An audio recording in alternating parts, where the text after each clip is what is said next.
Baby pillow lang yon. Pillow? Si Baby Primo naging pillow?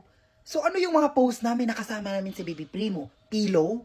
Sige nga! Dati pa talaga ang daming comment na sinasabi, yung anak ni Dawa, pillow lang yan, pillow. Puro kayo salita na baby pillow, baby pillow, baby pillow. Puro kayo bash na baby pillow. Nakita niyo na ba ang anak ni Dawa? Di ba hindi? Eh hindi na makapag-TikTok si Dawa kasi nai-stress kasi kakabash niya, yung anak ni Dawa, baby pillow. Talaga ba? Sa totoo ngayon, kaya hindi na namin pinupost yung baby kasi nai-stress na si Dawa.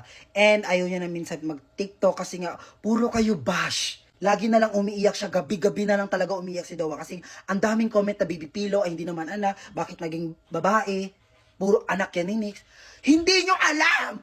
Sabi daw nila, baby pillow daw yung anak ni Dawa. Huh? Anong baby pillow? Eto ba? Baby pillow? Ayan. Primo! Unjing ang primo na no. Magtatanong na lang ako kay Sisi kung anong dapat gawin para hindi ma-stress yung kambal ko. Kasi puro kayo bash, puro bash. Magtatanong na ako kay Sisi. Hi Sisi, paano maiwasan ng stress? Lahat yan isasagot ni Sisi. Ang dami talagang bibigay niyang sample. Tignan nyo. Sample. Tulad nitong sample na to.